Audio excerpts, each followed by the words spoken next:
And we're live. Welcome, everybody. This is the Reality Czars podcast, and we're your hosts, Nate and Thomas, a.k.a. Paranoid American. Paranoid American. And tonight we have Jack Lloyd on. Thank you, brother, for joining us. Hey, what's up? I'm glad to be here. So, yeah, I'm excited. It's going to be a fun time. Heck yeah, dude. So tell our audience, this is the first time you've been on. I'm excited about all the cool stuff that you guys do. Why don't you tell our audience the best way to find you and a little bit about yourself? Sure. So one of the best ways to find me is just by going to Volcomic. That's V as in victory, OLCOMIC, volcomic.com. That's one of my key websites where I have my comic publishing going on. But outside that, I'm pretty searchable up. It comes to my name and just, if you put in Jack Lloyd and either, voluntarist or libertarian or comics or whatever, something associated, it's going to come right up. And I have, all kinds of social media, Facebook, Twitter, Minds, whatever you can imagine, it's pretty much out there. So, heck yeah, dude. And you are working on the Voluntarist comics. That's really fun. You working on music videos. The last one I saw was like at Tom Wood's house. That one was fun. Yeah, you got me there. You got me pegged there. I definitely do all different types of creative things you can imagine. I mean, from the comic book series that you just mentioned, Voluntarist, to music videos. I do that often with The Philosopher. So you may have seen some of her content. Oh, it's awesome. Yeah. Shout out to Phil. Yeah, she's out. She's actually just she's doing some programming right now, so she has to do a deployment. So she's currently doing a little coding. But yeah, she's awesome. So we love working together and doing that kind of stuff. And of course, all different other kinds of things as well. Educational videos, entertainment in terms of skits, memes, events. We're actually going to be headlining the LPWA, that's Liberty Party of Washington's event, coming up next weekend in Washington. That is the state. And we have our own event with the comedian Lou Perez of, formerly We the Internet TV, and now he has his own thing. So we're bringing him down for a range event where we're going to shoot guns. He's going to do a comedy show at the gun range. So it's going to be fun to have people armed while he's trying to get them to laugh. So it's called Don't Shoot Lou. So, is he going to be That's in the fun, range? Man. Yeah. What city in Washington is this? Is this in Seattle? Close. It's Woodinville. Okay. I'm in Oregon. I'm not that far away. I should come and say hi. You should. Yeah. I'll shoot you the link. You definitely should. We're going to be there. Our big thing is on Friday. So that's like our big gala event. We're headlining the whole, event the weekend, but that's like the big thing for us. We're also having karaoke that night. So we're going to be doing karaoke at a performance and then, kicking it off and doing some, fun stuff with that. And I think even playing like bingo or something. We're gonna have some like group games and stuff too. So it's like a showcase event plus hangout plus after party and singing and all kinds of crazy stuff. So it should be fun. Does all this involve guns? Is it going to be karaoke and guns and bingo and guns? And I'm sure there will be people strapped here and there. So I would hope so. But yeah, there's going to be all kinds of interesting characters and people just, who love liberty, hanging out and having a good time. So very important question. What are your go-to karaoke songs? That's what I want to know. So for you too, Thomas. that is a great question. Pina colada for me. That's good. We should do karaoke. There's a lot of good places, in Orlando. Actually, we were anticipating this. Nate, go ahead and play that song that you had queued up, and we'll do this live. No, you don't have it. All right, next time we got to get a song queued up just in case that question comes up again. Though that's how you get a copyright strike. Yeah. And we'll pay the club. But yeah, the karaoke stuff. I mean, we love doing it. Fun loves doing it too. For me, I just try to stick to songs that I think kind of flex my vocal range. So it's usually stuff like Blink-182 songs, or a little bit of Linkin Park, or Sum 41, or Limp Bizkit. I mean, I could do some, classical singing songs, too, but I do like some of those rock songs from the early 2000s that I can really kind of mimic the voice for, because then I feel better about myself a little bit. You know what I mean? As opposed to trying to sing something you can't really actually keep the notes to. So I'm not going to be singing like Mariah Carey, It depends on how many drinks you get in me. Sometimes that's hit fun. Almost any note you want me to. That's a good point. Yeah. Dude. If you get me real drunk, I put on a performance, dude. Like Katy Perry used to be my go-to. and then like Yeah. Teenage Dream, and then They end up kicking your entire party out at that point, right? How many drinks does it take to get you to Good Katie Summer Pender? of Call Me Maybe. That was my that was my White Girl Wasted song. Was Call Me Maybe, and then I Believe in a Thing Called Love from the Darkness. I tear the house down. It's a fun one.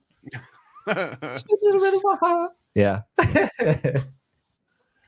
That's good. So, and Jack, man, I think that we met back when I first started doing comics and you first started doing comics. It had to be what, 2012 or something around that area. So I always wanted to know, like, how did you originally start and get into it? With the comic stuff?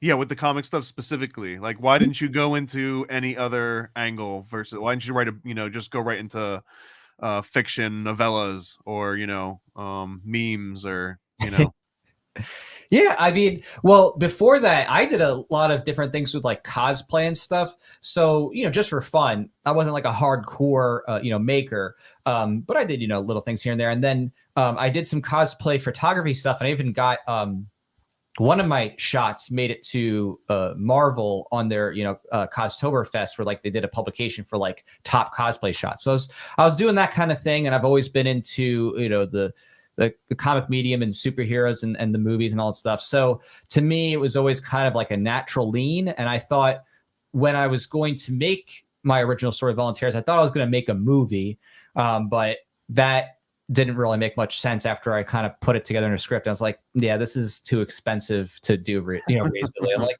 this is not going to work. I'm like, it's just the amount of money it takes to do that right, is just not there. So I'm like, okay, what can I do where it's like competitive? And then comics made sense. Like, oh, okay, if I do comic book medium, then I get that kind of in between the written word and like the visual aspect. It's also storyboarding for movies essentially. And it's not as expensive. Like that's pretty reasonable to, afford to do a comic book. It's not as hard to raise, a few thousand versus a few million. You know what I mean? So I was like, okay, that seems a little bit more practical. And I was like, and it's plus, something I already like. So I'm like, great. So that's how I went that direction, kind of ran with it. Oh yeah. And did you already have the Voluntarist in mind before you even came up with a medium, or did you decide I was going to make a comic and then, let's make him the Voluntarist? Yeah, I definitely had some kind of, I guess you could say, build up to it. So like back in the day, I made this cosplay suit that was kind of a mix of a Deadpool suit and a voluntary symbol. And then me and my brother, we dressed in these suits, kind of did some like sign waving, some fun stuff with it. We were, being superheroes and like waking people up kind of thing. And there's videos of that on YouTube still from way back in the day. So that was kind of a precursor to it, was this just kind of funky, cheap cosplay. And then it led to being like, okay, well, if I got serious about this, what would I do and adopt this, how would I adopt this symbol and then make it into a real character for an actual story? And then it's like, oh, okay, well, here we go. I can do it this way. And then kind of ran with that. And I want to ask mostly for me, but partly for the audience too, but like exactly what is voluntarism as just a concept? Sure. So great question, because this also ties into my nonfiction book right here, The Definitive Guide to Libertarian Voluntarism. So I wrote a little, it's a skinny book, but it cuts to the chase, book that talks about these principles and these concepts. Actually, I have a sequel book coming out pretty soon, maybe within 4 to 6 weeks. And the artwork too, man, that cover art. Who's on there? I see. That's Mises Rothbard, that's Spooner. Who's down there at the bottom? So over here is Auberon Herbert. He is essentially credited as kind of being the founder to voluntarism as a modern philosophical construct. And then over here we have Menger, who is kind of considered one of the forefathers of Austrian economics. So these are a lot of, to me, some of the biggest thinkers and movers and shakers within the sphere who really have, I think, contributed to the long-standing history and tradition of it. So that's any of them still alive, or are they all dead? No, they're all dead. None of them are alive. Yeah. I choose dead people because it's then I don't have to worry about someone complaining. You know what I mean? If they're dead, they can't complain. So. They don't come back out and start right. saying something really horrible on live air, right? I don't like what you wrote. Like, okay, well, you can always find those diaries, though. Always. Yeah. Right. That's true. So when it comes to voluntarism, the idea there is it's a philosophy rooted in trying to maximize consent as among people and minimize the initiation of force by the nature of consent. So when you think about consent, it's really about signaling to others that you want something to take place, that you're, manifesting that will, that you agree to something, happening. And that's pretty much how we kind of already judge a baseline of a lot of what we consider, in terms of harms and criminality, right? So, for example, if you have sex with somebody and they didn't consent to that, that's rape, obviously. But if they agree to it, it's fine. It's, consensual sex. If, someone punches you without your consent, right, that's an act of battery.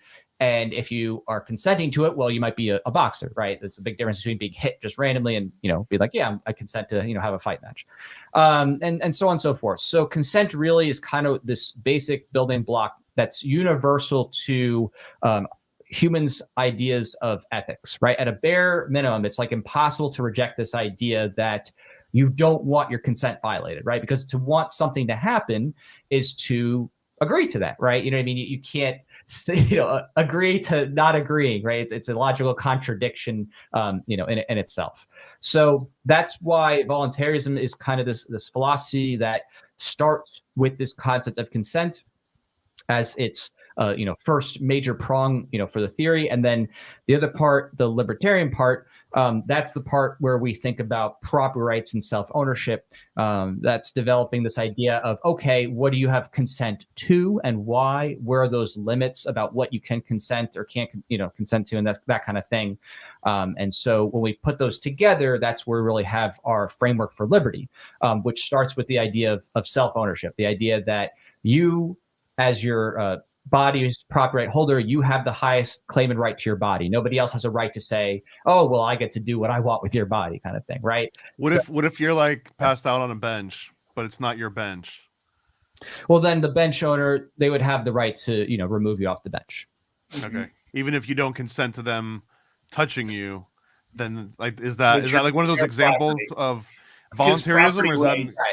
So that's exactly. So that's where we have the philosophy of voluntarism being circumscribed within libertarianism, which is that you have consent within property rights. That's the framework in which it is. So you can't be like, I consent that girl gets to be, raped, right? You know what I mean? Like you don't have the property right to her body. She has that right. And you don't have the right to then infringe on others' property rights. You know what I mean? You can't say like, well, I consent that I could rape you, right? Like these kinds of things where, like it's all about property rights and rape. Right. Yeah. I mean, well, now you're talking to some creepy libertarians, but exactly what you're saying is like, it's like a burglar saying, like breaking into your house and then saying, you can't remove me. I'm here. I'm standing here, and it's against my consent. You can't push me out of your house. You can like, get the fuck out or I'm going to shoot you. And so I'm curious, is this like an absolutionist stance that can be taken, or do you have more of a tempered stance on it? Because I mean, my mind always ventures into the most wild abstract edge cases. Like, let's say, because I do QA and development too, so I think of like weird things that happen. So I fall out of a plane and I land into your living room and I'm hurt. Now all of a sudden it's like I didn't necessarily want to be invading your property, and now by you forcefully removing me kind of like harms me more than I already unintentionally have been harmed. So like so and you don't have to answer that because it's just a stupid little, but I'm wondering like how much of an absolutist are most people. You know how autistic libertarians are? There's books written about this. Yeah. It's like if I tripped and fell on your lawn, are you allowed to shoot me? Like, no, there's like no, and there are some that would be like, yes. And I promise it won't all just be a bunch of riddles. I'm just genuinely curious of like how far that spectrum goes. Yeah, no, don't worry. Everything I do cover all that stuff in my book, and I'm happy to take any question. There's no. You cover a guy falling out of a plane into your living room in there. I cover the principles that would allow you to answer. Yeah. So for example, in that case, right, you have someone who didn't mean for that to happen, but a property owner, their house, they have the right to remove somebody from there. So yes, of course, if you fell into someone's home, that person would have the right to be able to say, no, you can't be here, and they could remove you. And of course, even though it wasn't your fault, there's going to be at some point someone who is the causal relationship there for who's, going to be required to pay the damages, right? If someone, wrongfully takes you to, some villain, like a Bond villain, and they like kick you out of a plane and you somehow parachute and land at the last second, right? It would be this Bond villain who is responsible because you didn't do that. And it wasn't even an accident on your own, negligence. Somebody else intervened and caused you to fall in that way, and they'd be the ones. So is this like a litigious thing, or is this like we're gonna like the town shows up outside your house with pitchforks type of thing?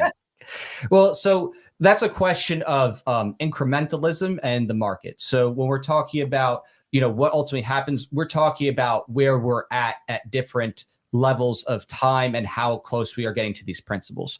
Because, in transition, it's possible you still have the government in some way, and that's a, government issue. For those who are thinking like, okay, we're past the point of government's been outmoded. What's the likely solution in that case? This, of course, is not a perfect or absolute or anything like that, because again, it could be far beyond what I imagine, right? In the same way that if you asked, someone in the 1700s, what would, cell phone technology look like today? They'd be like, what? Right. You'd already be on fire. By the time you got that sentence out, you'd be on fire. But in terms of like very real and, possible venues of dealing with these types of things, people would have insurance and potential dispute resolution agencies with whom they would, have these types of agreements for taking care of these issues. There'd be first lines of these things. In other words, your primary insurer or your primary dispute resolution, where you pay into that and they cover you in the event of an accident, just like you might have car insurance, right? And you get in an accident and it's like, okay, you might still want to go after that person, but in the meantime, your car insurance will help you out because you have an agreement with them, that kind of thing. Or it could be, as simple as they have the same exact dispute resolution thing and you're able to immediately work that out. So there are many ways that it could be accomplished. It just depends on what ultimately the facts are and like what happens in the future. But those are just like kind of a little bit of some of the possible ways that it's dealt with. Thomas, is this just you paying like these? Good. Oh, sorry. If you're interested in any of these like semantical arguments and stuff, like one of my favorite people in the world is Walter Block, and he writes books about this shit. Like he's the best. Like defending the undefendable is like it's the best, dude. I've got. Is that the name of one of his books? Yeah. He's the shit, dude. He's such a cool old man. Walter Block defending the undefendable. I should try to get him on the show. Yeah. I wonder if he still does interviews. Walter Block's so cool. He's very friendly, and if you email him, even if he can't, he will likely respond. He's very cordial, and he likes to talk. I'd love that, man. Yeah. Mises did it.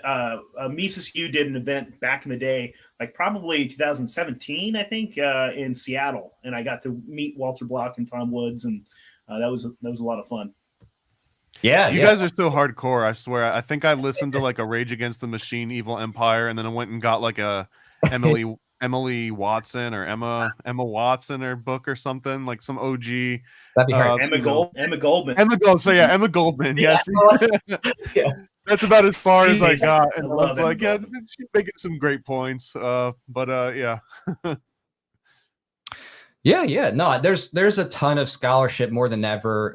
It's pretty accessible, and there's even videos of different things that break things down.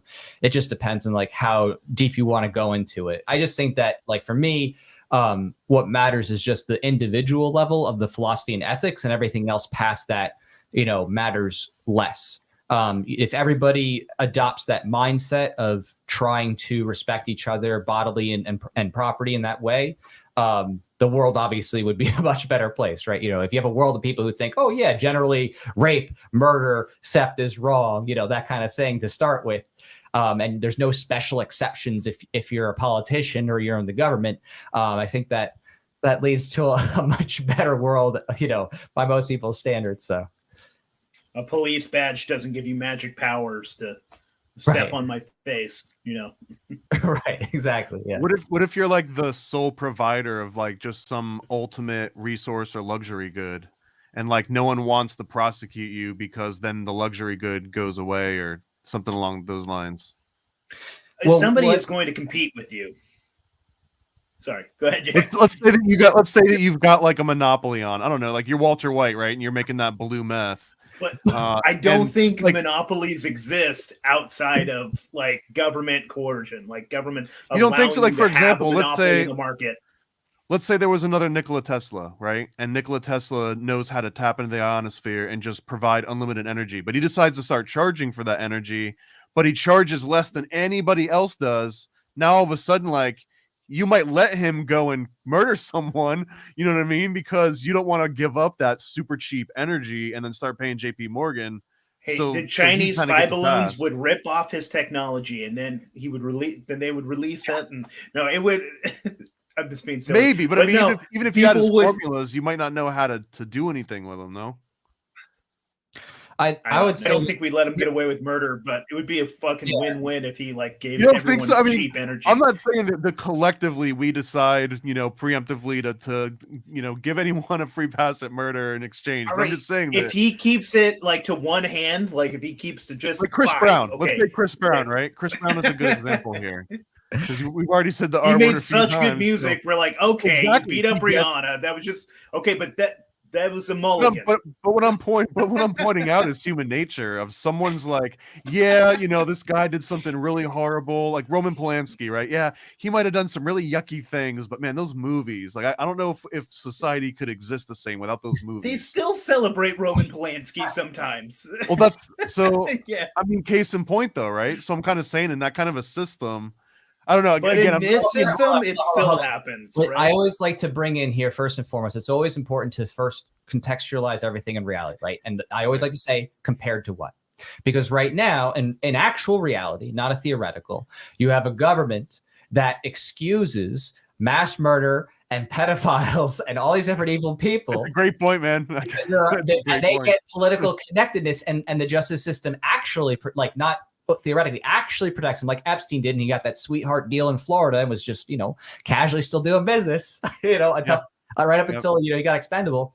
So, you know, I think that in reality, the question is if these incentives could exist, do you want them to actually have a throne of authority where that throne can not only have legal immunity, but can forcibly get funded by everybody unwillingly, right? If you don't like, you know, what a certain business is doing, you could say, yeah, I'm not going to give them any money. I don't want to do business, right? But the government says, you know what? Everybody's going to have money given to us, and then we're going to bail out that company. Well, then you have no choice. You can't even stop the, you know, the pedophile elite because they're like, well, too bad, we're going to get your money. The bank, you know, went upward, you know, and now, oh, okay, well, we're going to bail them out. You don't have any, you know, opportunity for. I mean, honestly, when you say compared to what's going on now, it's like almost any solution is better than this, right? Like all back in caves without AC, but no one gets away with this crazy stuff, then it's almost better.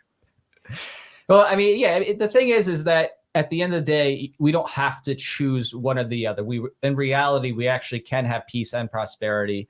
The state is not the only means to dealing with disputes among people. And that's really what we're boiling this down to. Is the question is how can we deal with disputes and issues among people without creating a monopoly on violence that has, you know, legal authority and immunity to basically give whoever has control of that the ability to mass pillage and mass murder and just get away with it, you know, scot-free, and say, oh, this is just foreign policy, or that's just a new law, right?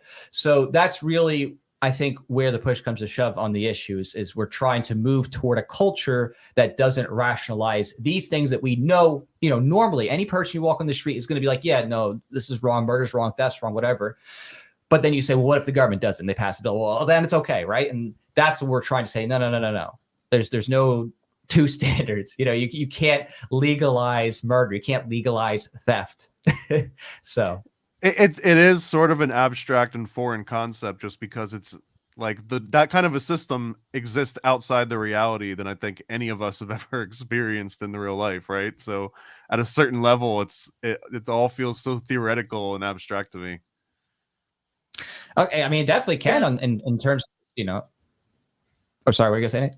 Well, all I was going to say is like, yes, I totally feel that. And anarchy is not something that we are going to get probably in our lifetimes. It's one of those things that we have to incrementally try to change people's minds, because ultimately right now, like, I love the thought experiment that Murray Rothbard had. Like, if you could press a button, you press it so hard your finger would break, right?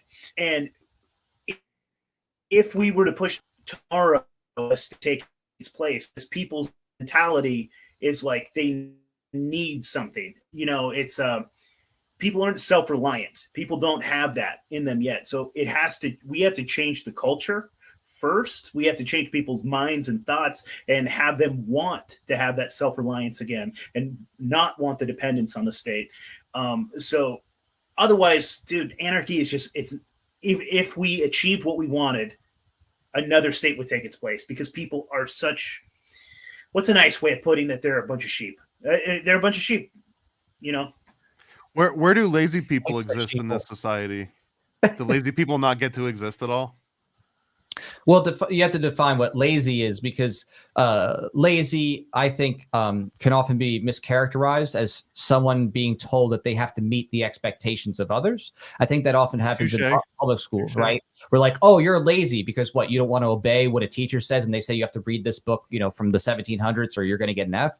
And I think that when we're talking about lazy here, I think we're, really kind of addressing whether someone's even willing to work on their own goals, right? Do they even have that self-motivation to achieve what it is that they envision for themselves and, good things in life? So I think that people who are lazy and just for whatever reason would refuse to do that. And I think that often comes more so from trauma. Usually, there's something that happened in childhood or when they're younger, whether it's an abusive parent or lots of, bullying or whatever tragedy. It's very often there's something tied there, and addiction possibly too. But I think it becomes easier to help those people and to motivate people when they actually have freedom to be able to, really explore and do so many different things that before would never be allowed, right? Especially, in the consciousness expansion realm.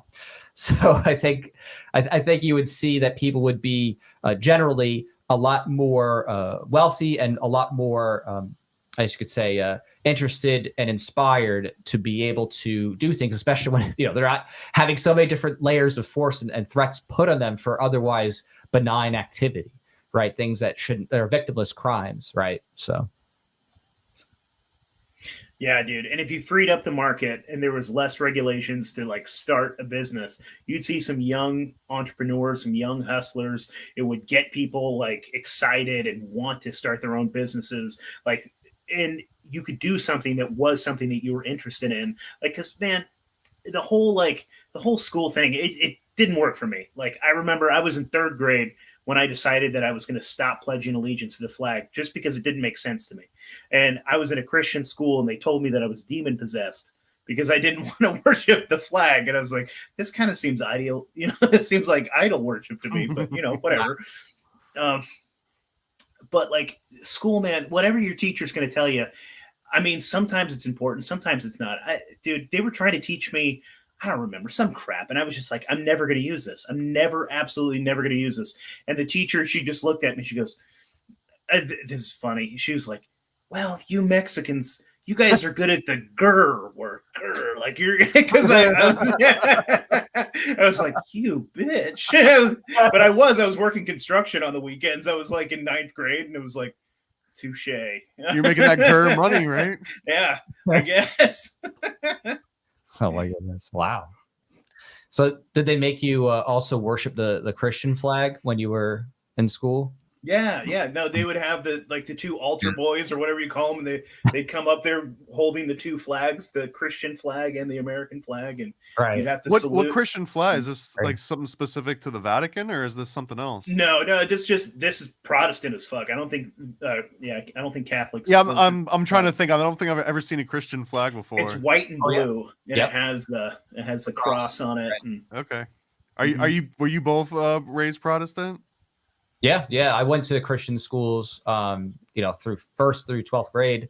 And yeah, they had the Christian flag and the pledge to both, of course, so. Jack, what was the pledge of the Christian flag? I don't even remember it. Do you remember?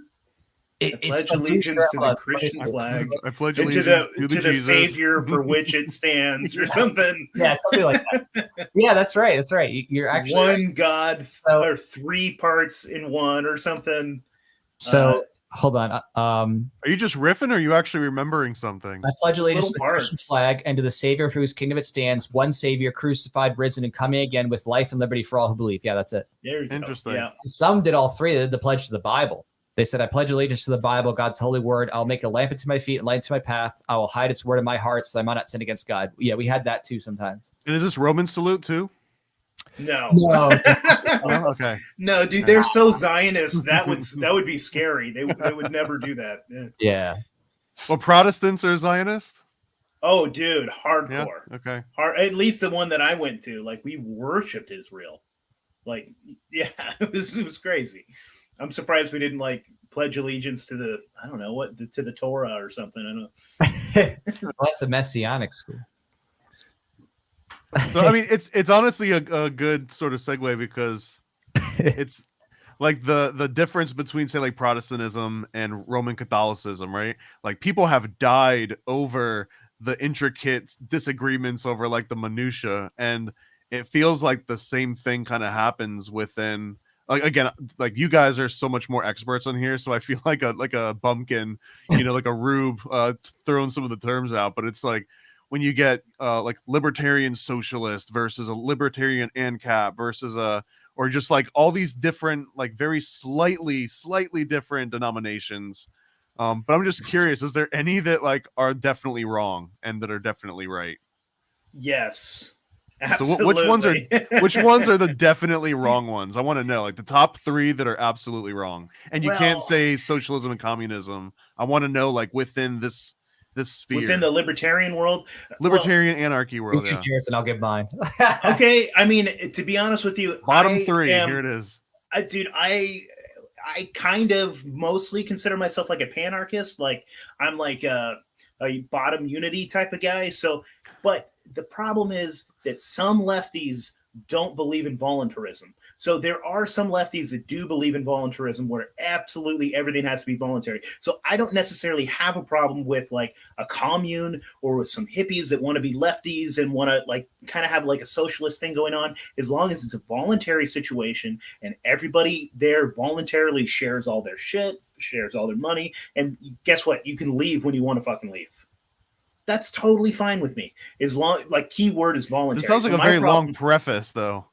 Well, my problem is like tankies. It's like these guys that are like revolutionary commies. What tanky is? A tanky is like basically left-wing authoritarians, guys that like apologize for like Stalin and Lenin and Mao, and think that like that they just didn't do it right, or they just were a man of their time, and we, the U.S. imperialists stepped on their, because they were this close from a utopia, but the U.S. got in their way, and so we just have to do it one more time. This, like, where basically they want to put a gun to your head if you disagree with them. I mean, this feels like an easy one. This almost feels like I hate Jeffrey Epstein.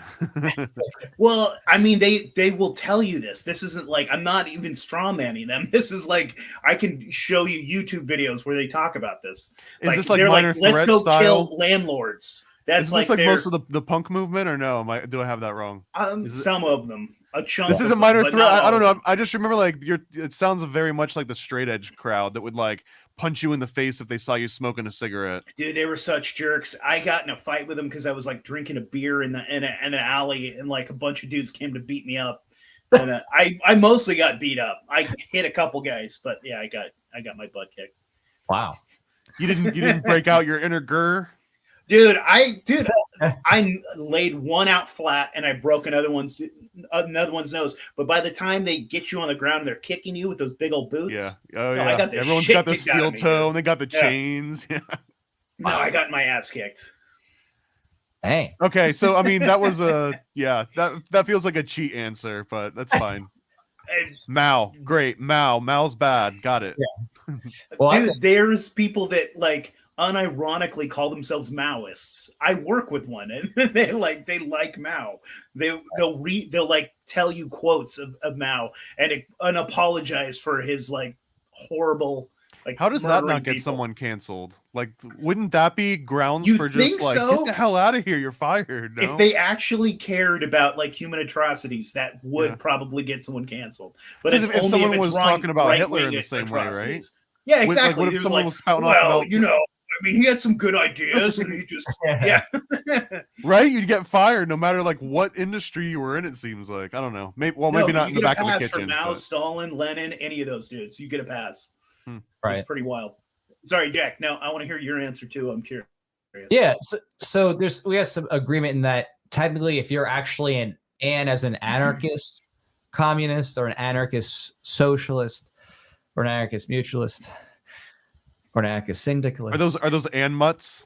Yeah. And moots? Right. If you truly There's are lots, that, man. if you truly are that, and you just want a place where you can live this out, and again, it still requires private property to some degree. You need an area to this that's yours, right? You have to have some private property at some level, so it does exist. And it can be a big private collective property that's theirs. Right. Like, Exactly. we'll give the mutualists this chunk, right? And they can divvy it up any way they want. They get the reservation, yeah. Okay. But a lot of communists will then Exactly. complain and say, well, unless we have global communism, then it's not real communism. We can't have this, so they got to afford it. So that, I think it doesn't really last. But definitely not libertarian socialists. So libertarian is still not, an anarchist. So those are the people who, really reject freedom in people's, contracting and business associations, because they believe that the state should force, that is all businesses to have you can call it, quote unquote, worker owned means of production. Even though, of course, people who manage and provide capital work, they believe that should be, kind of a default norm, that everyone should be in a structure where you get to vote on major business direction decisions, and that you have to have a type of ownership stake in the company just because you work there, kind of thing, by force. So those types of people, I would say, absolutely, do not flesh with the rest of what is libertarianism, because you need to be able to respect people who wish to work in a wage or contract position. You need to be able to respect people who want to rent out their home, right? If it's your home and you either built it or you bought it, you should be able to rent. But they would say no, rent is theft. Okay, so it sounds like one of the ultimate litmus tests here would be private property, for or against. 100%. Yeah. Yeah, that's a big. Private property is the line in the sand, right? Yeah, because you have to. Because it has to do with self ownership. Like, do I own myself? Because that's the ultimate property rights. Do I have self ownership of myself? And so, if I do, then do I have ownership of like my residence? Do I have ownership of the land around my house? Like, everything comes back to. Basically self-ownership. It all comes down to, do I have rights over myself? And so the government would say no. Like, I don't have the right to pick this like plant out of the ground and smoke it. Like, there's a lot of states that would, like, people get arrested right now for weed. Or this is a more controversial one. Do I have the right to kill myself? I would say yes. It's a controversial one. People would say, no, we should be able to stop you. Like, no, I own myself. If I want to kill myself, that's my own business. I don't like suicide. I don't endorse suicide, but you have the right to kill yourself. So, well, this took a dark turn, but Yeah. so let's say that we had like somewhat of an ideal but pragmatic, realistic version of this, like in the near future, right? We don't have to go like 1,000 years in the future or anything. Would there be communities where they could still essentially outlaw within that community your ability to like pick that plant and smoke it? Yeah. So yes, absolutely. Because there's people that want to be like, I'm sure the Amish don't want you doing heroin, right? But the Amish want to live in their own community. They want to live by their own rules and ethics, their own, like, so there would definitely be like communities that had their own bylaws, their own, like, kind of like an HOA, right? Like, if you want to live in this area. Let me give you a theoretical, because that's the ones that I think, like, I know they don't happen in reality, right? But it points at like the little chinks in the armor, essentially. So you're wandering through town in a commons area, but it's like Amish world or whatever, and there's an opium poppy, and you just decide, they're like, it's a public road, or I guess if this public roads exist, but you're like away from civilization, right? You pick the poppy, you start smoking it. Someone sees that you picked that poppy and smoked it. Like, is there a scenario where now you're in trouble? You might end up in jail. You might end up getting beat up or killed or fined or something. I mean, as Hans Hermann Hoppe said, maybe there'd be some physical removal where they like kick your ass out. Like, they don't want you to smoke that heroin. They're like, there's the door, buddy. Us Amish don't do that.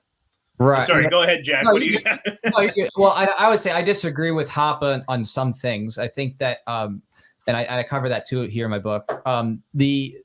So like the question of what you framed it as is, could there be different types of communities where people have rules that regulate certain types of behavior? And to that, where I stand differently from Hoppe and some other people. I say that communities cannot have these types of like HOA rules without essentially you giving up your ownership, right? So there's this, I think that it's a obfuscation reality. It's a misconception. It's a word salad to say that if you have a home and you buy it, but there's an HOA, that you're a homeowner. You're not. You if you do that, you're basically a renter now. And so in these situations, because you're having to pay the HOA fee and they can make rules, now what you're subject to then is just simply physical removal, not this idea of like jail where there's like laws and stuff like that. It would just be, okay, you have to choose one of two things. Either you bait the activity or that's it, you got to leave, kind of thing. And I think that is best metered with a sole private property rights owner. To me, that makes more sense. So if you want to think of it another way, imagine you rent a home and it's in a private gated community, right? You want to have a home, but it's rented in a gated community that has, whatever those rules are. Or you're an apartment complex or a townhome community or whatever it is. But whatever it is, you're not truly the owner. But there is a set of rules where those rules, prohibit those certain things. And there could be potential consequences with there, whether it's, a fine or removal, that kind of thing. So it wouldn't be the same of what you're thinking, which is very dystopian scenario, which I agree, that's not what we want to have happen. This idea that, you had a leaf of marijuana and this is a no marijuana community. And that means right. Yeah. That's kind of, like you're driving through town and you happen to have something that was legal in the last county, but now it's illegal in this county. And so exactly right. So it would not be something that they would have a right to necessarily like ruffle through your stuff and all this other stuff, but it would be a right of removal, essentially. Could you just be, I'm just traveling, and that would actually work in this situation? It might. I mean, I can give you an example right now. Like, so, like people that are part of a church, like if you're talking about like an Orthodox Jewish church, like they have like a community. They even like in New York, they have their own policing and stuff. Like the Hasidic communities, they have like, and so it's not necessarily that like they're going to beat your ass if you're starting to do heroin, but they are going to like maybe shun you out of the community because they're like, look, man, we worship Yahweh and we don't like heroin. So, if you're going to keep doing heroin, we're going to have to turn our back on you and we're not going to talk to you anymore. That sort of thing. Like, but I do think that there would be like actual like covenant communities. But I do also think that there would be actual like private areas where like if you're almost your own little dictator on your own little private property, you can do whatever the hell you want as long as you're not hurting another person. So if you were on your own private property and you wanted to just like, I don't know, snort heroin and like stab yourself with a knife all day, you could do that. I appreciate that. Thank you. Yeah. It's like I was already. But if you fall on my lawn while you're doing it, I'm shooting. You're just gonna roll me. You'll shoot me and then just roll me off, right? Right. So and in that too. So I read about this how the normal right when it comes to trespass, the rightful remedy is removal, right? So when we're talking about, and this is the joke that people would try to make about ANCAPs, and people like, oh, if a leaf of your neighbor's grass comes over onto your property, you can nuke their property. Like, it's just stupid stuff. That's not reality. The reality is that if someone comes on, you have the right of removal. That's your normal trespass right. If someone is otherwise making a manifest threat of imminent force, like they're pulling a gun to shoot you, or they're going to stab you, or maybe they're breaking into your home, where it's like, this is not just simple trespass. That's where you have that right to use physically appropriate defensive force against that person, against the attack. Now, in that specific scenario, is there like an investigative committee? Are there detectives? Is there like a forensics team, or does none of that have? I think it depends on the community, man. I think that there would probably be like, I don't know. So there'd be some places you can go and just kill someone and get off scot-free because they just decided not to invest in Washington, detectives or anything. Washington, D.C. There's places right now, that you get away with murder, but I think it would be in the community's best interest. Like, let's say like a little girl got murdered. I think the entire community would have like a vested interest in finding out who did it, so the rest of the community would be safe. Like, I don't know. I don't think they would just let you get away with it, but.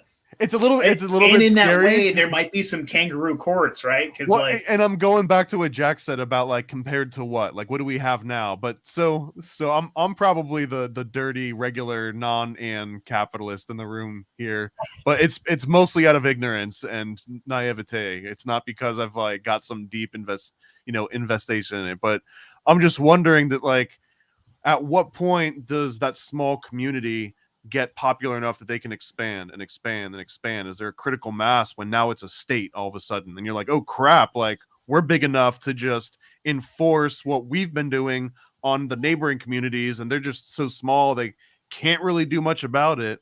Like, how do you prevent that, or is that just a natural flow? Yeah, there's many different elements of prevention when it comes to that. The first is that you have to define first what makes a state, right? So when we're talking about states, we're talking about a person or a group of people who are unilaterally, by force, claiming to own the pre-existing land, structures, and people within a region, by that decree. So to have a state, you have to first be having a person or group of people saying, we own everybody in this area by default, and you owe us, right? Even though you have could everyone collectively say we all independently own one another, like, and therefore we are a state, or does it have to be like a small group that owns the rest? Can you collectively say we're all a state now? Could Florida stand up and be like, we're a state? But it would fall apart. There'd be too many people trying to make decisions. Like, how would you do that? I think that's like how communism just can't ever work. There always has to be a group of oligarchs on top that actually make decisions. But it sounds like you're implying that it's like a numbers problem. Like it's only because there's so many people that well, wouldn't if you work, want to have a state of 5 guys and but even then, like if there's 2 chefs in a kitchen, there's a problem. Like, so again, when it comes to the question of, I'm worried that this group of people is enforcing their culture on a broader scale. This, again, would be very difficult to do just right off the cusp without actually convincing others of this position. Because you're saying, oh, okay, I got to do 300 million people. They have to agree to these particular rules. You have a lot of competing interests and people in the resources who have different ideas about how they want to live their lives. And the broader you get with more people, the more difficult it's going to be to have unified values above the non-initiation of force values, right? Everybody can be like, yeah, I don't want to be robbed or raped or stolen from. But when you start saying, okay, what kind of music do you like? What kind of clothes do you like to wear? Do you like to vape? Do you like to smoke weed? Do you like to drink? You start to really get, a lot of different values and stuff like that. So it's just not a very realistic end. I would say, in fact, when we look at how people naturally type of aggregate and congregate, we actually just start to see people, diversify into different types of groups and subcultures. Even with the internet, right? You'll see people like us right here who will reach out to each other on shared values, on those little niches and nuances that other people don't necessarily even know about or subscribe to. So I don't see that as being a realistic thing. And in the same way that we'd be facing the same dilemma as any other type of violent overthrow by anything, a gang or a mafia, another government, at that point, you're really just saying, oh, are these people going to use violent force to force everybody to a one size fits all policy? And that's its own independent problem that exists, no matter what. You want to reject that no matter what, right? Whether it's your regular old Italian mafia that only takes like 10% or the federal government that takes 50%, right? So, that I would say that's just really where it comes down to, is all those different ideas and choices and diversification of interests. I'm ready to steer out of the minutia because I'm also curious about is there anyone out there that likes the comic books and likes the music videos that's not already like an absolute anarchy nerd? Or in another way to question that, like, how do you reach normies and get them sold on maybe just the music and the comic? You don't have to necessarily convert them to anything, but how do you even reach out to normies? Is that for this guy? That's for Jack. Yeah. That's for you. So we definitely do that. And the reason and why we do that and how we're able to do so is definitely on like single issue things. So we do content that's related to like people who like gun stuff, right? There's lots of people who love guns, and that's a huge gamut of political spectrum, because there's people who are conservatives like guns, Republicans, there's libertarians, there's even, leftists who like guns, right? there's some people who are centrists and they just like shooting, right? So we do stuff that's related to guns. And Do you have a specific like comic or music video or something for guns specifically you could think of? Videos that are educational or skit related. Like we've done videos like 5 common gun control myths debunked, or a skit called Hoplophobe, and other stuff like that. And some of the stuff that's in my comic stuff, there's some gun stuff in there too. But yeah, definitely. Like when it comes to like single avenues of interest, absolutely. So there's a number of other arenas where you can reach people on, again, single issue areas, and we do that whether it's stuff on the drug war front, which again can have a wide variety of people. We have that when it comes to our music, and we're dealing with like current events. So I think the song that we did called Mask Order, which had or has over 120,000 plus plays on YouTube, right? That had a wide spectrum of people who were interested in it because it was dealing with the lockdowns and the shutdowns and mask order. And that obviously affected a lot of people, and a lot of people got really mad about it all, right? No matter are masks a litmus test at all for the community, or are there like some pro-mask ANCAPs and libertarian voluntarists? There is some ding-dongs that are obsessed with that kind of shit. Is that an official group name? They call themselves test, ding-dongs? Ding-dong, yeah. Lolbertarians, or ding-dongs works just fine. But but okay, the litmus test is if they want to have the government force you to wear that mask. That's the litmus test for me. Right. But there are some libertarians that would say, like, you have to respect private property rights. So if that store is telling you have to wear the mask, you got to wear the mask inside the store because you're on their property, you're shopping at their store.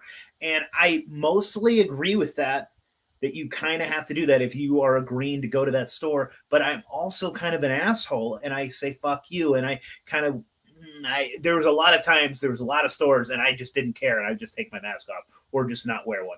And that's kind of against kind of my anarchist principles, the voluntarist principles, because but also those stores didn't even really want to do that. Those stores were being forced to do that by the government. So I could tell myself that. There was some little middle manager out in the back that was like loving it though, right? He's like, loving that power, bro. Yeah. Dude, some lady, she was all about it. She got in my face. She kicked me out. I was like, what store was I in? Goodwill. I was like, really? Like, I was like, if this pandemic was real, we'd all be dead. This place is so dirty, and everyone here is so gross. Like I don't think this is not going to help. But okay, lady, I'll leave. All right, so you were giving that as an example, Jack, as another like a single issue that you can kind of get people's attention with. Right, you can tap into a specific hot button issue. And then because of that, if you do that well, you'll get people who are interested in what you have to say. Otherwise, even though they themselves are coming from whatever background. And that was definitely true with the masking and shutdown stuff. And in part because lots of people who were even kind of like apolitical or whatever, they might just said, yeah, whatever, I'm centrist, something, or independent, suddenly had to be, face to face with this reality of the government telling them they can't like bring their kids to the park. You know what I mean? In the fresh air, in the sun. And they're like, wait, what? Like, this is ridiculous. Like walking up and down aisles and spending more time in the store, having to walk around people, like all kinds of crazy rules, like, the glass or plexiglass, like on one side, but on the back side, it's open while people pass behind. I mean, people just saw the absurdity, and across the political spectrum of the mainstream started to, kind of wake up. So, you can tap into certain areas that are hot button and get people interested in what you're doing from there. Nate, you've got a little bit of a delay, so I'm getting you some entryway to get some questions in. Sorry, man. Yeah, my internet is terrible right now. Blame the government. They don't want this conversation. Yeah. Is there so I mean, I'm the paranoid American, and I just love conspiracy theories. And are there any like go-to conspiracy theories that every sort of I hate saying every, because it's not like anyone here speaks for like these huge groups, but within sort of the voluntarist crowd, are there like specific conspiracy theories that are more popular than others? I assume like the creature from Jekyll Island and anything Federal Reserve, or like anything banking and like financial related. But are there 'Cause those any are like true. Those aren't conspiracy theories. well, I mean, fair point.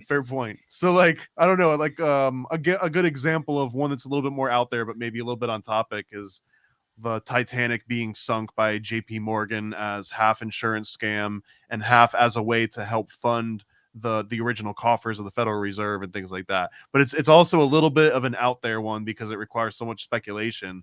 But I'm just curious, are there particular conspiracy theories that come up more often than not within like the little circles that you're more familiar with? Yeah, definitely. Like I would say, anything that's related to government malfeasance, whether you're talking about MK Ultra, Operation Mockingbird, the Mujahideen with Operation Cyclone, ATF gun walking scandal. Like I think Liberty people are very in tune with a lot of different government conspiracies that have come out over the years, especially with the Church Committee and later. And then outside of those, I think maybe some of the more common ones might be like doubt about the first moon landing, like in terms of like whether or not the government actually made it, or whether those tapes on the way back were destroyed and then they had to like fake the footage kind of thing. There's some definitely some people who have some skepticism of that within the Liberty community. Not that like it's popular to think they never went, but rather like that first issue and like what actually went down. What about like the truther crowd? Is there like a heavy dovetail with 9/11 truthers? Yeah, definitely lots of 9/11 truth. Wide spectrum though. Not too much on like no planes and stuff like that. More so orchestration and advanced knowledge, possible use of explosives, possibly with other intelligence agencies or Mossad and stuff like that. The issue of World Trade Center 7. People selling off things the day before and that kind of stuff. So there's definitely a lot there, a lot of crossover. Definitely with the Pentagon being hit.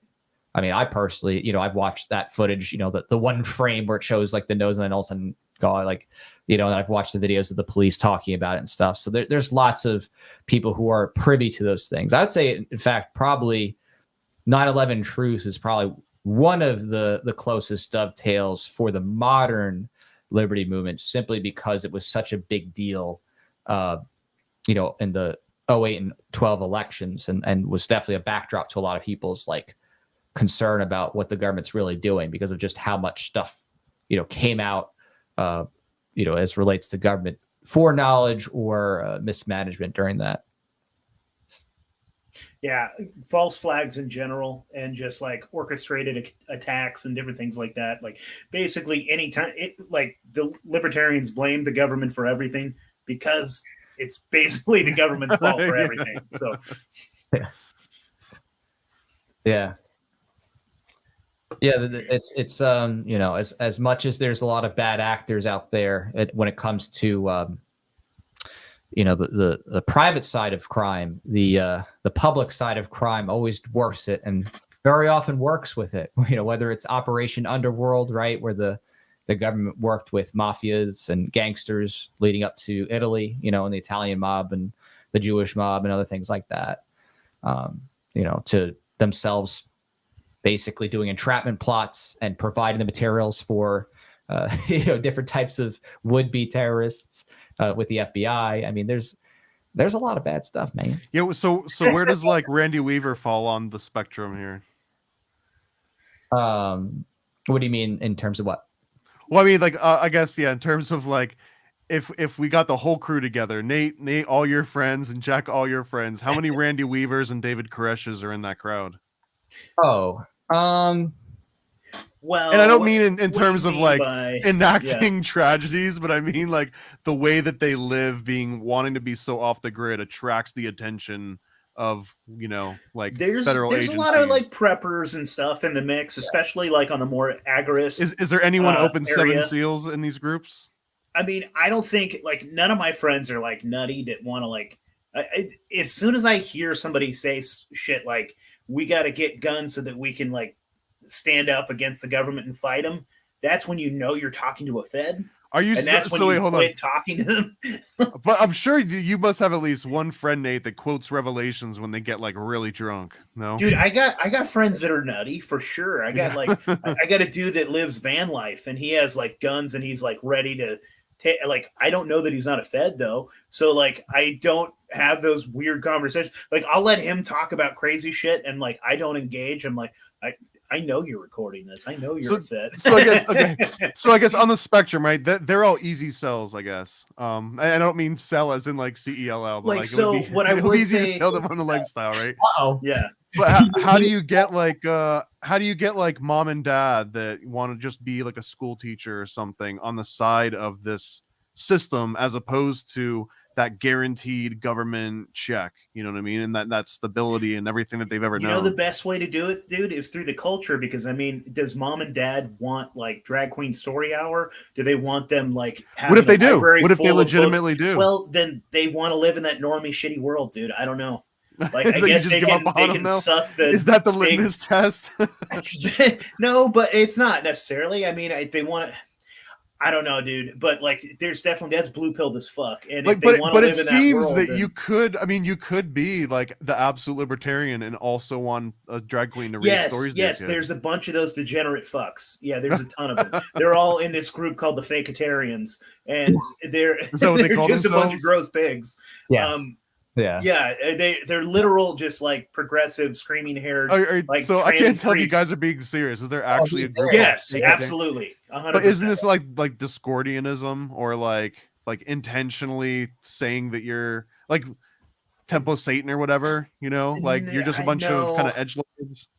No, they think they're the real. They think they're the real libertarians. Yeah. Yeah, and Really? they call us fakies. Like, they really don't like you, Jack. Like, I don't. You're probably not in those groups anymore. But No, they used to I'm shit not. on you all the time. No, I definitely. I'm a lurker. Yeah. I just sit there and watch. So wait, where's the lurking? Where would you go and lurk for this faketarian? Are you on stuff? Facebook, Thomas? I'll add I'm you in not. the I'm group. not on Facebook. Okay. The best. Yeah, no. So like when it comes to those types of things, if you're saying like, how do you convince people who are a little bit more plugged in the mainstream? I mean, I do this type of work with, for example, I Paige the Honest Teacher. So I'm a big proponent of unschooling and self-directed education. So getting kids out of the compulsory paradigm that is being forced, to go topic by topic to the tune of a bell while they give you a grade to signal your obedience. I stand strongly against that. And I've educated tons of families and helped them get out of the schooling system by teaching them about what it is to have unschooling and self-directed education, either through homeschooling or through a self-directed learning center or co-op. Are you a big trivium, quadrivium kind of liberal arts guy? No, well, I do, understand some of the value of that. I am more so inclined to like promote just the true self-directed culture and philosophy, rather than like here's the specific ways to deal with like logic and rhetoric and other stuff like that. More so, self-directed education really is that environment where young people are free to learn, whatever they want, virtually within safe and healthy boundaries, of course, and adults are acting as facilitators to the performance judges. And there's opportunities there for like leaving learning where it's like there's resources around or things you can point to. But the idea of like, okay, we got to get this kid reading by 9, so we got to plug him with these questions this course. No, it's something that I definitely push back on and push away from, to the extent a kid doesn't want to do things in that course framework manner. So that a big part of it is just helping adults recognize what's actually happening in schools. And when I do that, and I walk through the specifics of what's happening in classroom, not the obfuscations or the glittering generalities. I say, here's what's happening in your classroom, right? You're telling this kid he better do this. It doesn't matter what his home life is like, right? He could have an autistic older brother that's jumping on him, in his bed at night. He could have parents that just got divorced. You're giving him that test on Friday. You don't care. It doesn't matter. Their life and their pain and their struggle doesn't matter. You're there to give them a grade and to shame them for their ability, in this precious time that they have as a little kid, to be able to conform to your dictates. Is that really helping them learn and grow and flourish? Made me everything I am today, man. What are you talking about? Getting jumped on by older brother, right? So it's like, what are those things of helping people to walk through that and actually discuss what's actually going on for kids generally? I can do a little bit better than others because I have my own, schooling history. I've been a public school teacher, so I've actually taught high school. I've taught a K-8 charter school. I've been a juvenile defense attorney as well. So I've seen the full gamut: the private school side, the public You've school been in the side. belly of the beast, huh? You went all the way through the whole digestional Whole tract. day. I've been with kids in orange jumpsuits having to go to their classroom in juvenile detention hall. So I've been through the whole side I of things. recognize you. Yeah. Yeah. Hey, yeah, we rubbed elbows. So, it's just really getting people to get rid of those glittering generalities and to challenge them on those presuppositions. And the more you do, the more you start to, grind at it, the more people. How many generations are we talking about? For what to happen? I don't know. I mean, to erode away enough that there could be a potential critical mass, not like a 3% green vote. One generation. Yes, especially if school choice happens, like this, which has been happening a lot with Corey DeAngelis's work. School choice is not the ethical end here, but it is the incrementalism that could do it. Because if parents are suddenly being able to choose where they go and their tax dollars is just go following them, you're going to break up that public school paradigm. You're going to get a whole bunch of people starting to think outside of this, and you're going to see a lot more different types of opportunities and centers come up. And it's going to lead to people starting to truly challenge it, right?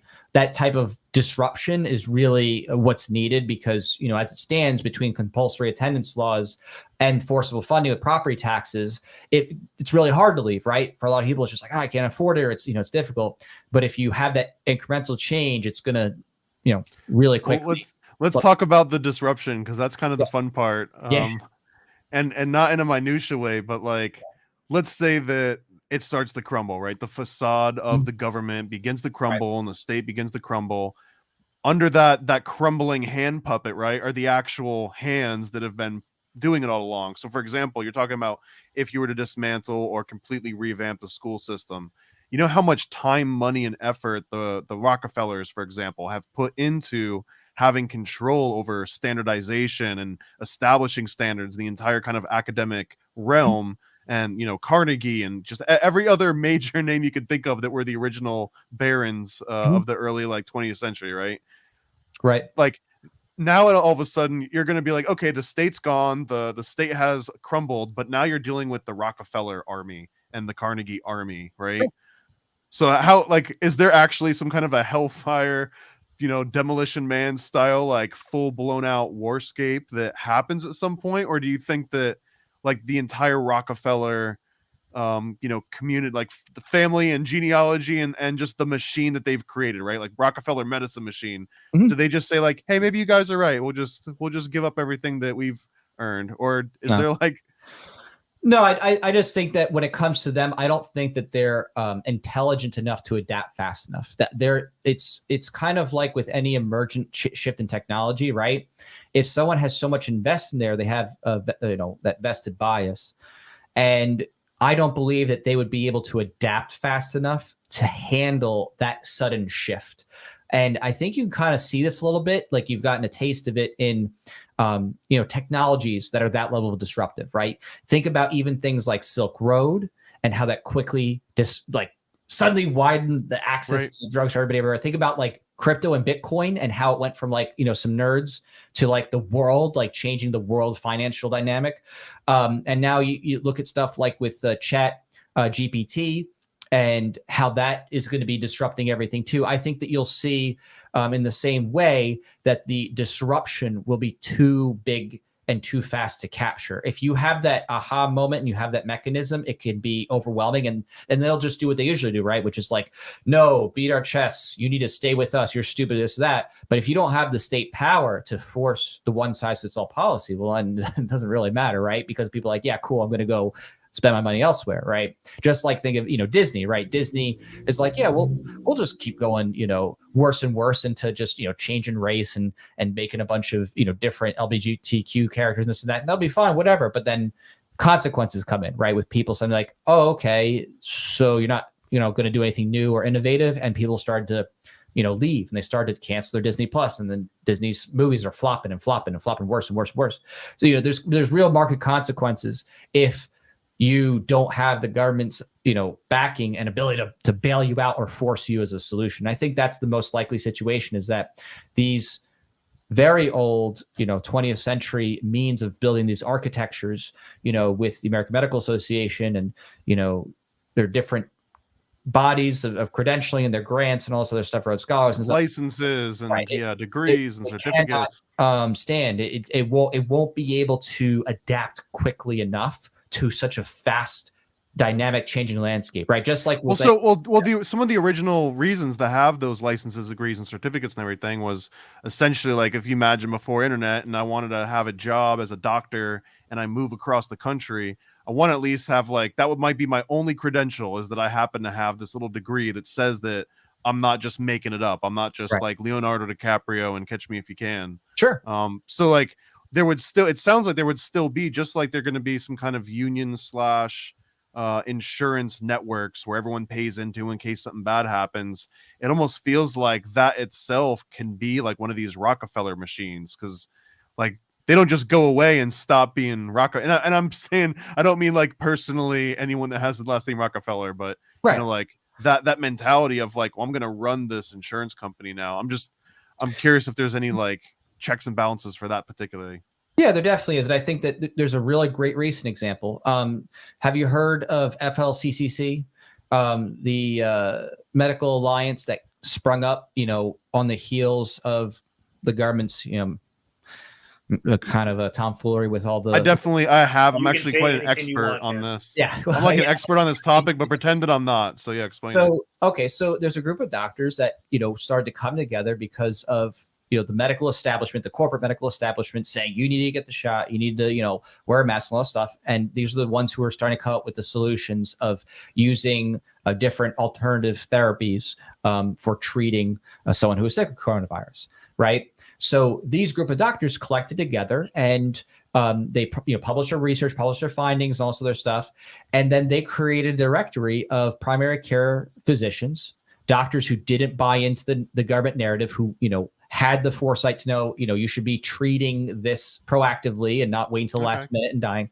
So you have this natural incentive for people to seek out those professionals who have that kind of wisdom, right? And I think that that's a big part of how people connect and find people that are, really in line with their values and are, credentialed and talented in that way, is that they connect over people who, show their worth, and through that, network can provide. It sounds almost like a Michelin star system.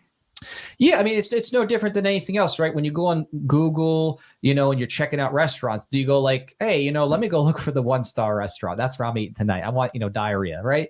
You're gonna be like, okay, at least 4 stars, right? Something that's decent. There's good. They just haven't bought all those Google ads to clear that up, though. Yeah, they could have. I mean, usually you're absolutely right, Jack. You're talking about like Yelp. That's decentralized. Right. We don't need the government to enforce Yelp. Angie's right? And so that's people that like rate a restaurant, and so I can decide whether. And the same thing is with like having something that's kosher or not. Like if that's the way I want to eat, then there's people that like certify this is kosher.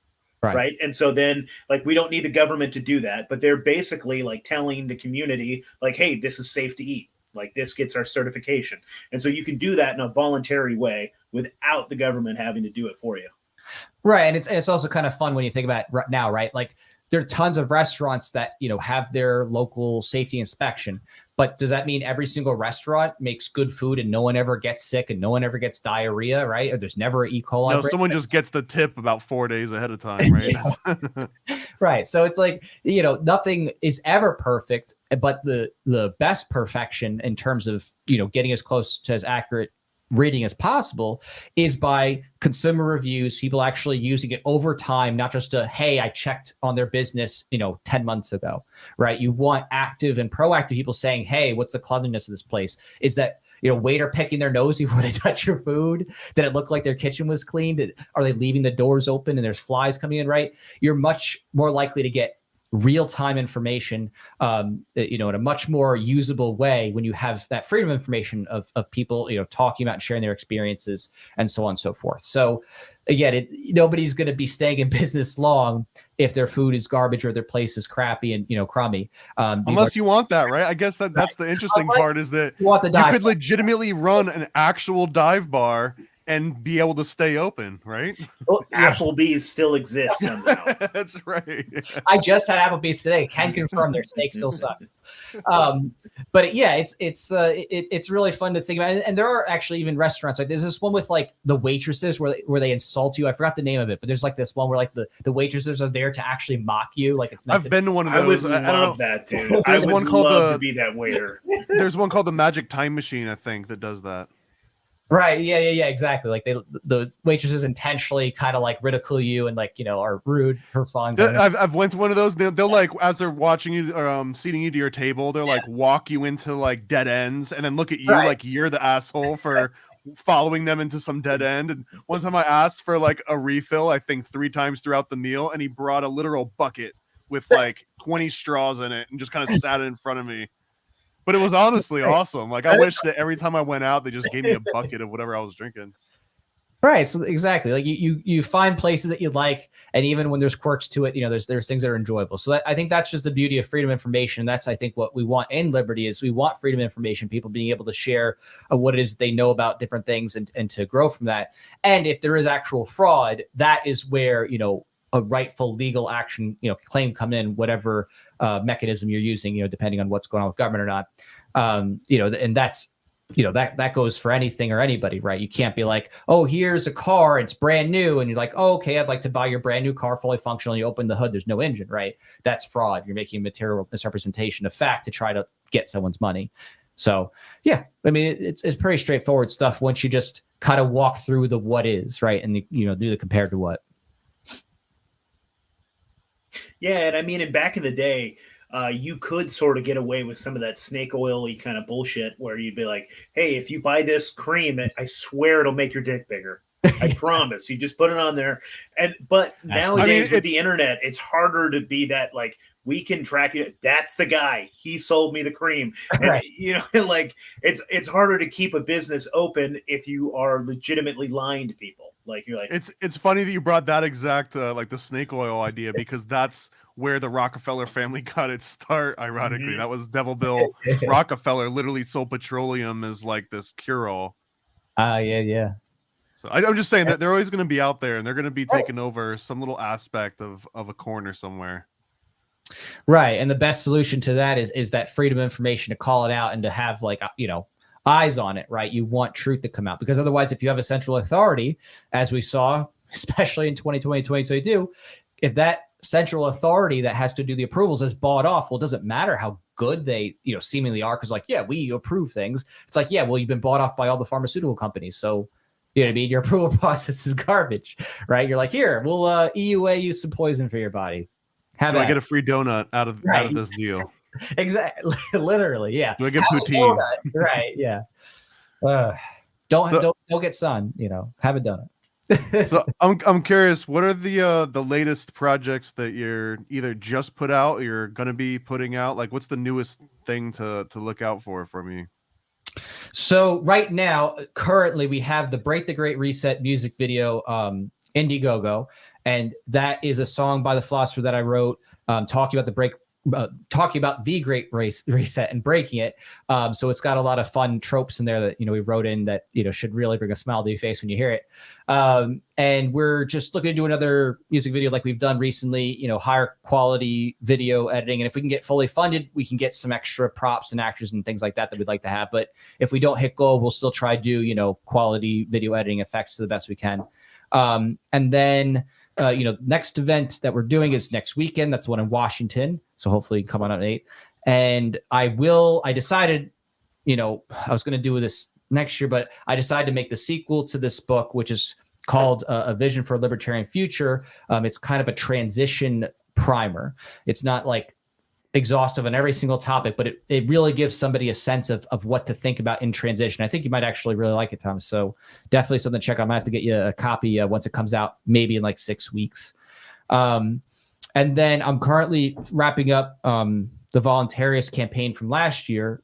So we had a very well-funded campaign, highest ever. And congrats, man. That was incredible. Thank you. Yeah. I mean, as you know yourself, doing 10 years of work, 10 years in the process, we finally were able to get a remastering of the first 2 issues and, of course, the covers and everything else. And I redid the lettering myself and everything. And it looks awesome. Like it's How long had that been in the back of your head? Like, at what point where you're like, I want to redo all this? After the initial production company I was with went defunct, and after the first 2 issues, and then I was like, I'm screwed because here I am, like I don't have access to the artists, and it's not going to be the same style. So I'm like, okay, well, So once I got that new artist locked down, I was like, okay, here we go. So now it's going to be consistent, same primary artist, colors throughout, and letters because I'm doing them, and I did them. I just have the second issue to go now. That's being worked on, and it really is like a whole other level now. And I'm actually like proud enough of it that I'm like, okay, I can actually put this in stores. Before I was like, when it's something's like not perfect, you want to be like, okay, I don't want to promote this too hard yet. Now it's going to be, I'm going to be walking this into stores and trying to get it actually, sold wherever I can, physical or even an online store kind of thing, outside of, Kablam and Indie Planet. So nice. Yeah. Fun times. Heck yeah, man. That's awesome. What's your website? One more time. Tell everybody.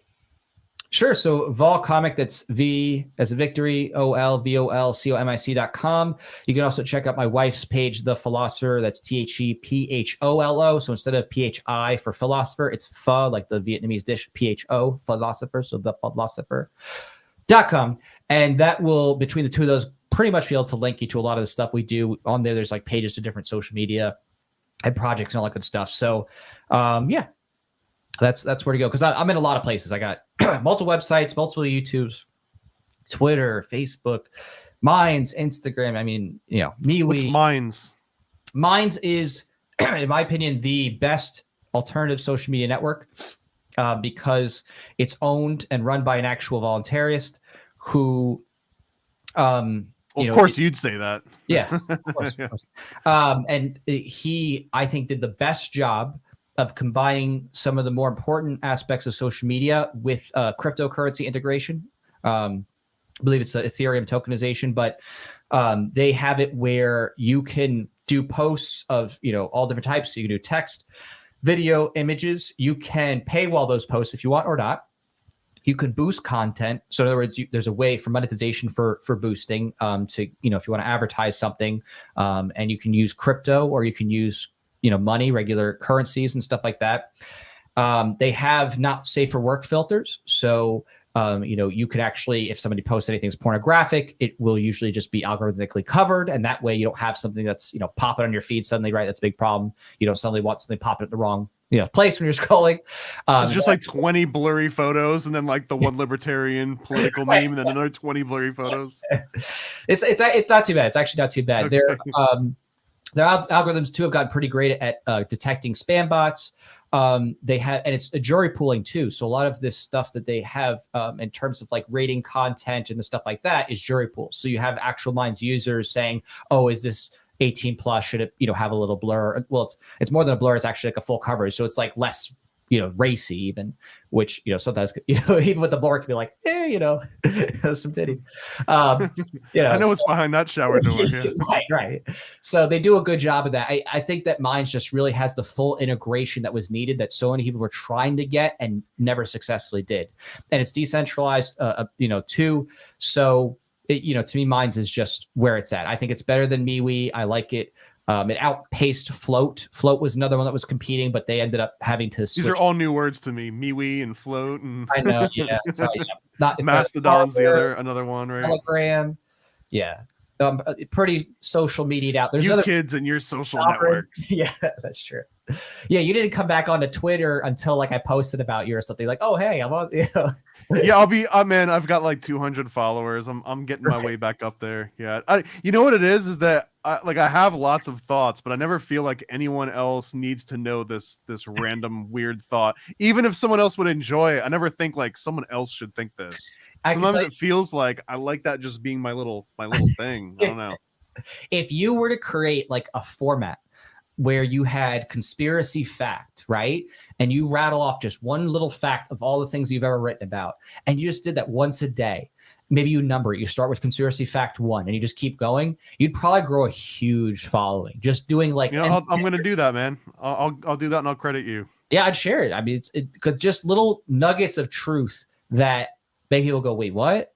That wakes people up. I mean, it woke me up. I was someone who was otherwise neoconservative until I heard about the eugenics movement in America and, Buck v. Bell.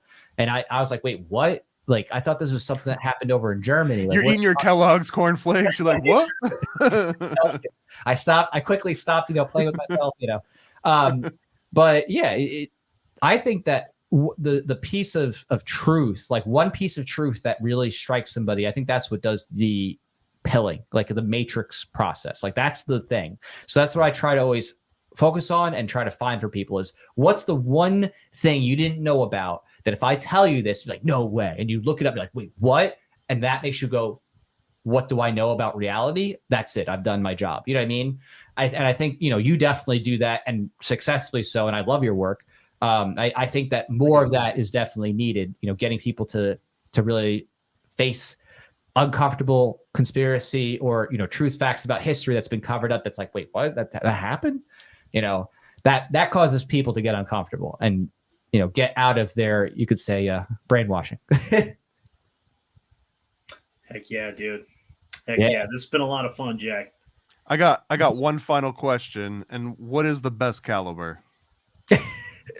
I mean, just depends on what you're using. No. You have to pick one. Okay. All purpose. Hunting, sport, self-defense, close range, long range.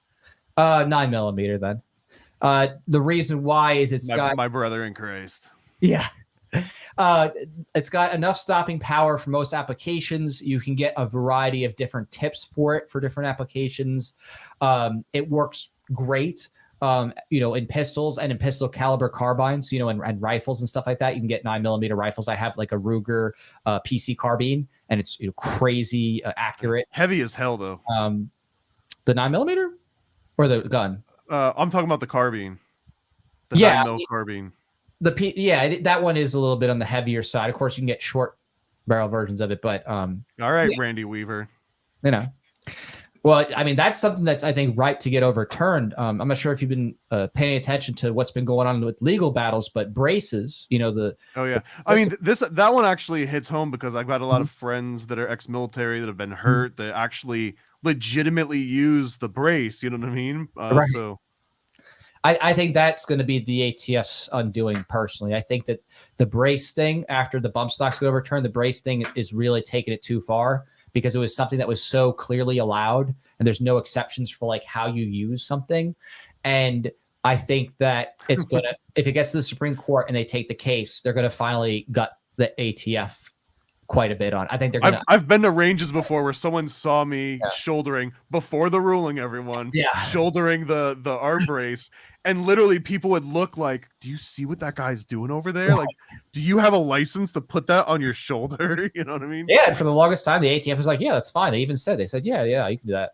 So I think that the ATF got too cocky, and I think that going this far, especially with how many braces there are out there. It's actually huge. The number of people who have braced pistols is unbelievable because it was just so popular, right?